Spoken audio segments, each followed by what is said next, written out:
কুমিল্লার এই চাচাকে আমার খুব ভালো লাগে, কারণ উনি সবসময় সত্য কথা বলে। উনিও নোয়াখালী বিভাগ চায়, কুমিল্লার প্রত্যেকটি মানুষ নোয়াখালী বিভাগ চায়। আসসালামু আলাইকুম ওয়া রাহমাতুল্লাহি ওয়া বারাকাতুহু। বন্ধুরা, আমি তো নোয়াখালী নিয়ে একটু কথা বলি, তো কুমিল্লা মানুষের গা জ্বলে। আমি কিন্তু কুমিল্লা সন্তান, আমিও কিন্তু কুমিল্লা বিভাগ চাই। আর নোয়াখালী যদি বিভাগ পায় তাতেও কিন্তু কোনো আপত্তি নেই। কিন্তু নোয়াখালী ভালোবাসা দেখছেন, নোয়াখালীবাসী আমার জন্য পিঠা পাঠাইছে। অকৃত্রিম ভালোবাসা। আমার সিরাজ ভাই নামে এক ফলোয়ার, উনি আমার জন্য পিঠা পাঠাইছে। আমার কাছে কত হলো, কুমিল্লা বিভাগ দিল আমার কোনো আপত্তি নেই, নোয়াখালী বিভাগ দিল কোনো আপত্তি নেই।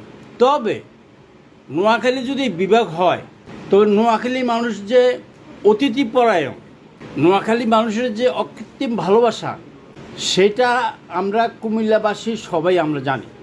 আমরা নোয়াখালী কুমিল্লা ভাই ভাই, এক অপরের সান্নিধ্যে আমরা আসি। পোয়া পিঠে পাঠাচ্ছে ভাই এক গাঠটি কুরিয়ার সার্ভিসে। কালকে দেখলাম যে টিপু সাহেব বলতেছে যে 3-4 দিনের মধ্যে বিভাগে আমরা পেয়ে যাব। কেমনি ভাবে টিপু সাহেব এটা আমি জানি না।